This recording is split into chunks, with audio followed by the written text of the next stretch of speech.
Okay, welcome back to Guitar Science. So it's been a while, but I'm going to start uploading videos much more regularly, I promise. So you're going to see at least one video a week starting from today on forward. I haven't had as much time as I would like to work on guitars, and frankly, at one point it started to seem like kind of a chore and that I was just troubleshooting, and I had to kind of get over that mindset. So one of the things that was plaguing me when I was falling into my guitar fixing malaise and I didn't want to work on them was this problem of necks and neck pockets. I guess rather naively, I'd always just looked at the width. Oh, 2 3/16 inches, you're good, right? That's the Fender spec, you're going to be all set. And kind of dawned on me, this dimension is actually arguably more important. That is to say, the neck depth and the depth of the neck pocket. So one viewer commented on a recent video and said that the Warmoth necks actually seem to be a little bit thicker than the Fender spec. And my experience totally bears that out, 100%. I have put 2, maybe 3 Warmoth necks on guitars, and every time I have to crank the saddles up as high as they will go. And I was always wondering why that is, and maybe, the neck pocket was wrong or something like that, but it could be that the necks are actually thicker. And that led me to doing some research, and, it was generally agreed upon that the Warmoth necks are thicker, but here's the thing.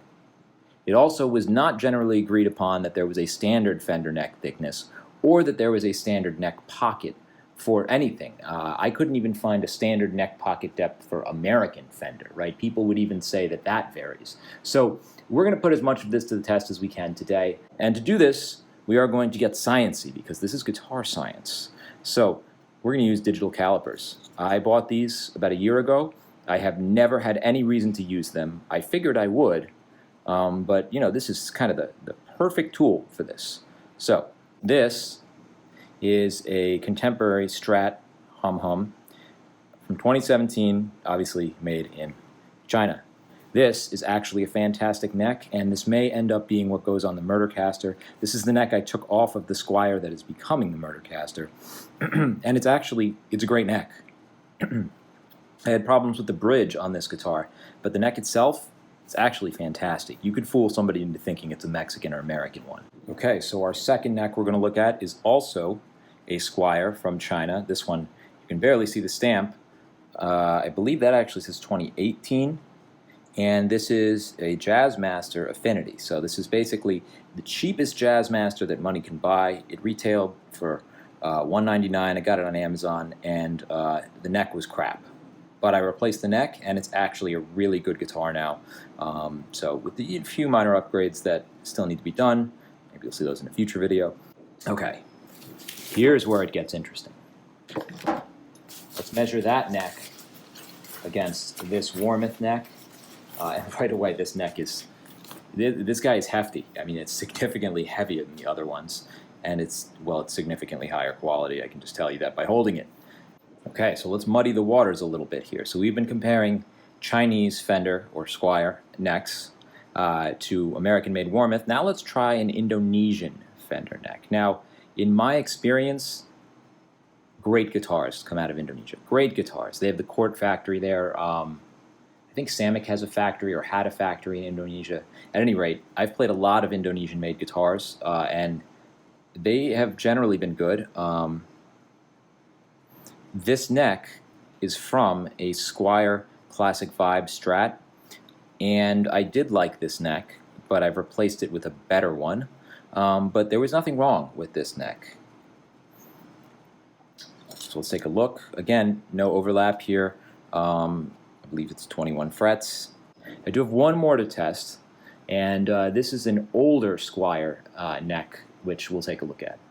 Okay, so here is the last neck. As I said before, it's Mexican Fender.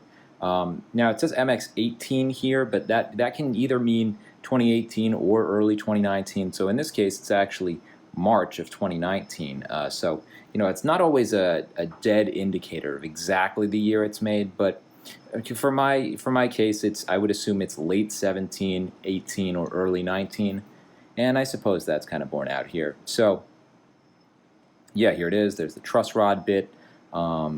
you know, this is a well-made neck. This is a really good feeling neck. This is a good playing neck. Yeah, I did screw up the nut when I put the nut in, so I replaced this. This is a Tusk nut that I put in there because I cut the slots too deep. So that is the one thing. I believe if you buy the American Fender necks, the nuts are pre-slotted to the appropriate depth, and if you buy the Mexican ones, they have guide slots. And well, I didn't really know what I was doing back then, and I definitely overslotted it. So had to replace that. But ever since I've done that, it's been money. I did kind of scratch up the top a little bit when I was doing the fret leveling too, because again, I had no idea what I was doing. This was kind of one of the earlier builds. Okay, so there were a ton of different ways to measure this. So the first one I'm going to do is just having the calipers kind of flush as far into the neck as they can go, and that's what you're going to see right here. Might as well do it from the other side. Why not?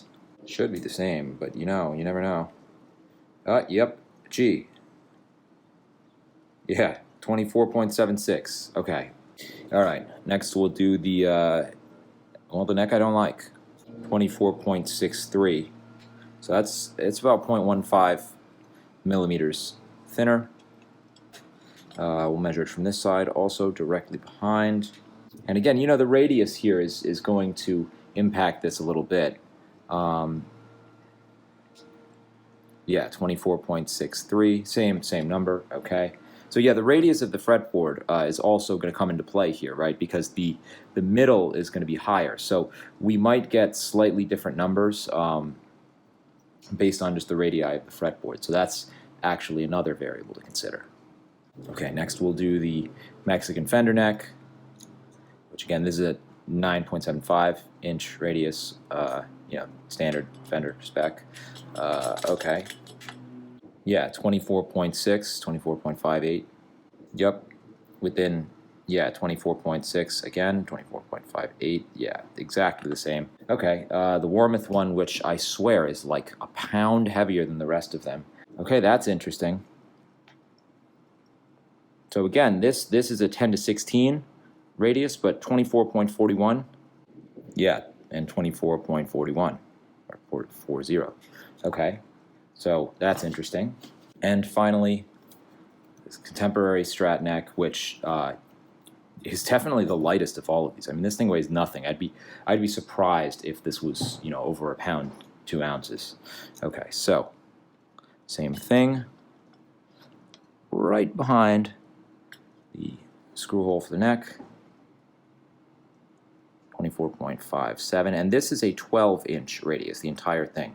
It's very flat. I actually like this. This is kind of the neck that got me to realize that I like flatter neck radii. Okay, 24.56. Other side, same deal, same number. Okay, that's remarkably consistent. All right, so now we should probably think about the whole neck radius thing. So, you know, we basically, when we just did those measurements, we were measuring from the middle of the neck, right? The calipers, I mean, I'll show you. You know, the arms on these things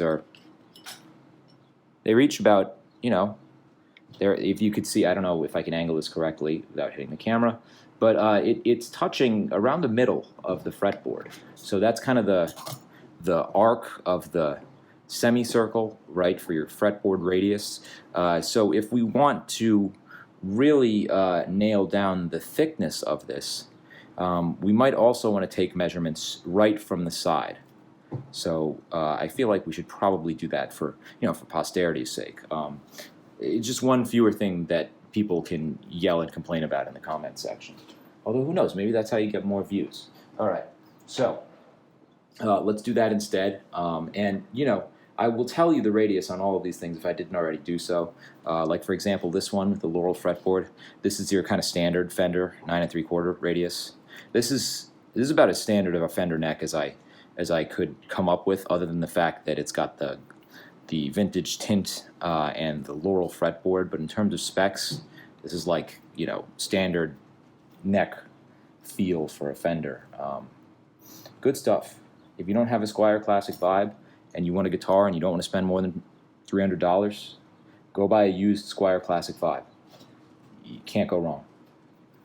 Okay, so we're just going to measure it just from the edge this time, and I have a feeling we should get smaller numbers. More like 24.3. Yeah, 24.3 from the edge. So 24. And there's going to be a spreadsheet. This stuff's going to go in a spreadsheet. I mean, I'm a scientist. That's what we do. We make spreadsheets for stuff. That's that's how we roll science. 24.22. So I think this is the number that we want. I may cut some of the earlier footage, but this is like the 4th measuring protocol we've done here.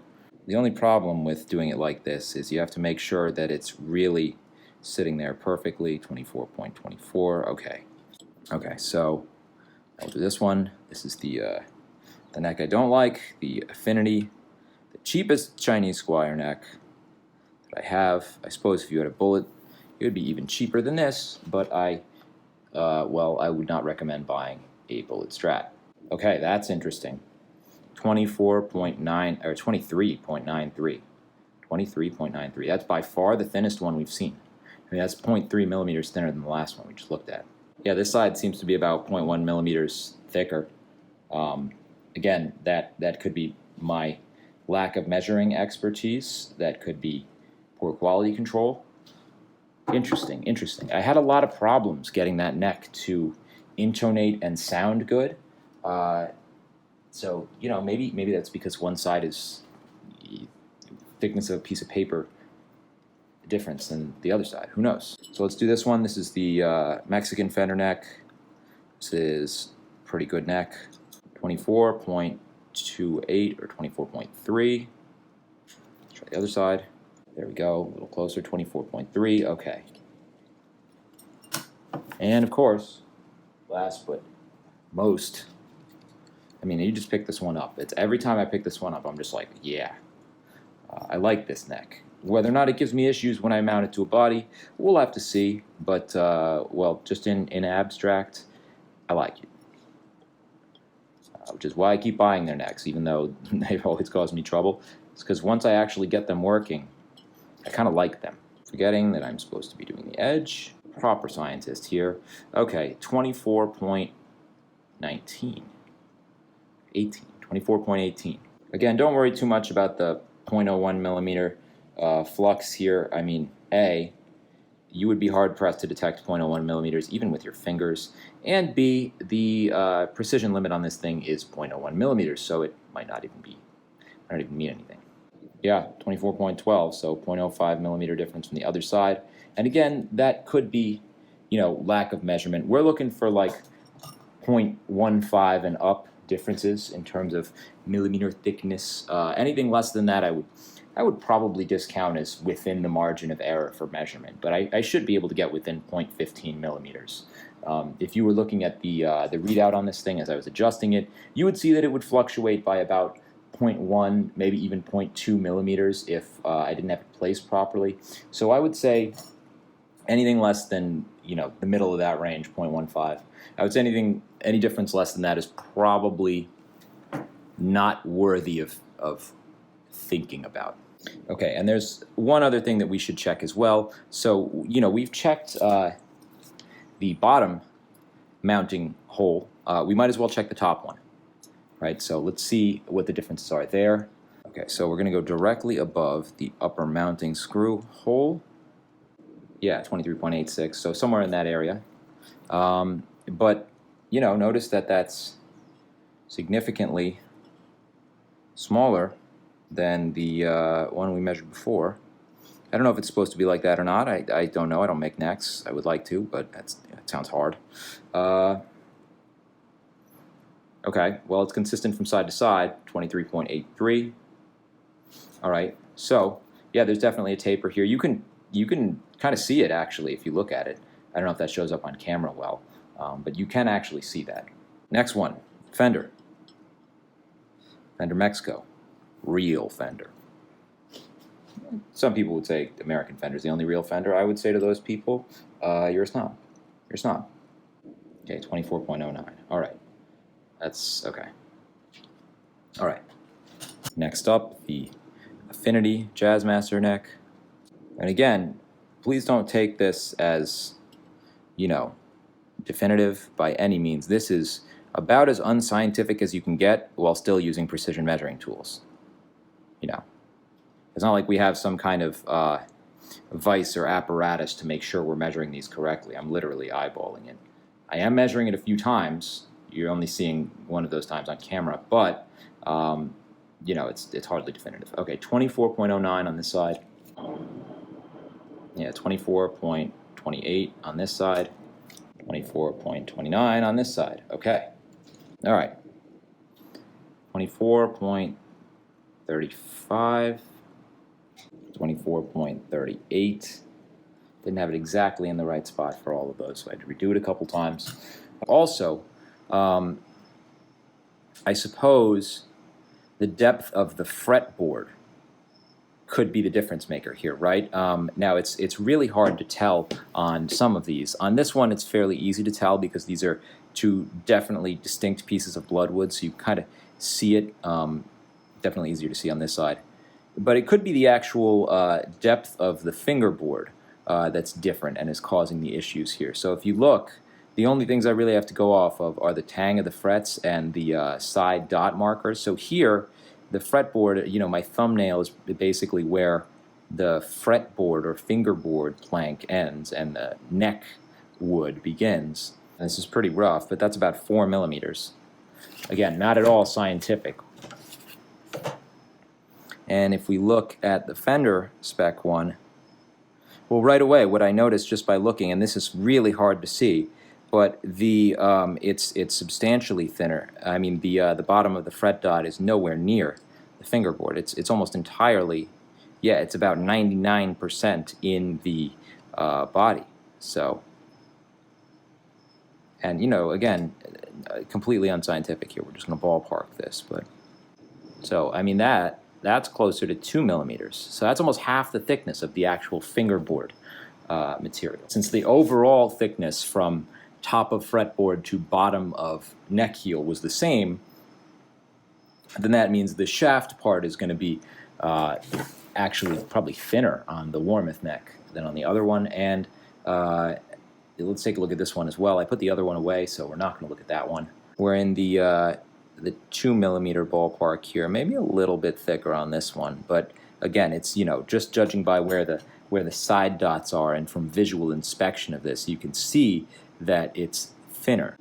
And you know what? I put this one in the box badly, so it wasn't really closed. I had to take it back out anyway. Might as well take a look. So this is our other Chinese Squier, and again, you know, just really by just looking at it, the once again the fingerboard piece of wood seems thinner.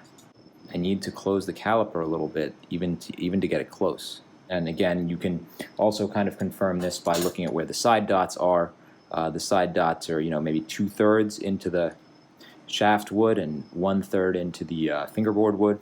Yeah, if you look at this one, you can also see that the side dots are kind of 50-50 on this neck. So this is kind of interesting, right? The two Chinese Squiers we looked at had roughly a 2 millimeter fingerboard material, and the side dot was almost all the way in the shaft wood. Whereas on this one, it's much closer to 50-50. And, you know, again, we're just doing this visually. It's not at all scientific. However,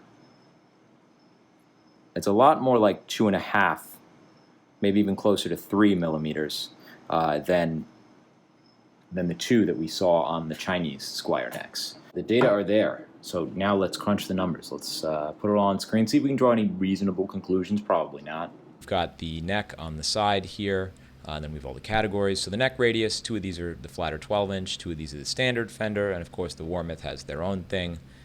So let's look at the numbers. So the first one we did was kind of middle of the neck by the mounting screw closest to the body, and this didn't have a ton of variation, but you know, between the thinnest one, which is actually the Warmoth, and the thickest one, is about 0.35 millimeters, which you would definitely notice if you were doing action and things like that. So for string height, Other than that, all of these are probably close enough that I wouldn't say there's any difference there, really. This one's a little bigger, this one's a little thinner. Kind of follows what you would expect from the fretboard radii, with this being the highest and the 16 being the smallest. So I don't know how much that measurement's really worth. Then we did the back edge right by the back screw for mounting the screw hole. And for this one, there's a bit of difference here, right, between this 0.93 and these ones at 0.30. That's 0.37 millimeters. Again, definitely noticeable when you're looking at string height, 100%. And the Warmoth here is, a little thinner than these, but it's pretty close. So probably all of these except for this one are close enough that I wouldn't really want to draw any conclusions from that. It's also interesting to note that no matter how many times I measured it, there was always this discrepancy of about 0.1 millimeters between one side of the Squier Affinity neck and the other side of the Squier Affinity neck. I don't know what that's about. Maybe I'm really bad at measuring, but it was consistent. Then we looked at the front edge, the other mounting screws, and here there was, again, a pretty big difference. That's half a millimeter right there between the Indonesian Classic Vibe neck and the Warmoth neck. That's a lot. That's, if you're doing string height, that's a lot. This one and this one, yeah, probably about the same. These two, exactly the same. But it's kind of interesting that there's sort of 3 tiers of this and that there's so much variance, half a millimeter. It doesn't seem like a lot, but 0.35, half a millimeter, that's enough difference that you're going to notice that stuff when you're doing string heights. It doesn't seem like it, but it is. It's a noticeable difference. Once again, there was a little discrepancy between either sides, this time on the Mexican telly of, again, about 0.1. It was consistent no matter how many times I measured. And then, of course, the fingerboard thickness, which we only did to 2 figures because, well, it was kind of not exact. This is the one that jumps out at me more than any of the other things on here. The 4 millimeter thickness of the Warmoth fingerboard. That's cool. I like that. For whatever reason, I think it's good to have a thicker fingerboard slab. If you have to re-radius or re-fret or you gouge anything, you can sand it off. And you have a lot of margin for error, so that's nice. I don't know if it has any impact on tone or stability of the neck. It could, I suppose. That'd be really hard to show. But that's the one that jumps out. I mean, visually, you can even see that it's thicker. And then it kind of follows price order. Most expensive, least expensive, most expensive Squier, less expensive Squier, least expensive Squier. And, the Mexican telly's kind of in there with the mid-tier Squier, which is interesting. But I would say, yeah, that wood, especially when it's an exotic wood like bloodwood or pau ferro or laurel instead of maple, I would say that's where they would save money, right, would be by giving you less fingerboard wood. So that's kind of interesting that, maybe they cheaped out a little on this one. Of course, for this one, it's just maple. Same with this one. So maybe just, maple is just a standard thickness that they always do because maple's cheap. Who knows? Anyway, overall, my takeaways from this are the Warmoth neck is definitely not thicker than the other necks. Definitely not. The other takeaway is there's a surprising amount of variation between these. I mean, 0.3 to 0.5 millimeters, that's a lot. You're going to notice that. If you replace one of these necks with the other ones, that could actually be enough to give you problems with setting the string height correctly. So that's interesting because that's always something that I have trouble with, is getting the string height right and getting the saddles in a comfortable spot. That's one of the most annoying things for me when I'm putting these together. And, these numbers they kind of support the difficulties that I've had. And the other takeaway, of course, is the fingerboard thickness. And finally, here's the stuff in inches, if you want inches. They say 1 inch thick neck. None of these measurements anywhere are 1 inch thick. So that's kind of interesting that that's the standard, but none of them are there. Again, wasn't the most scientific measuring, but I don't think I mismeasured by that much. A lot of these are fairly far off. Anyway, I'm going to have to do a deep dive on the neck pockets as well and see what we can find out there because I still want more information on this. But hopefully this helped you or you found this interesting, even if you just fast forwarded to the numbers at the end. And until next time, take care. This has been Guitar Science.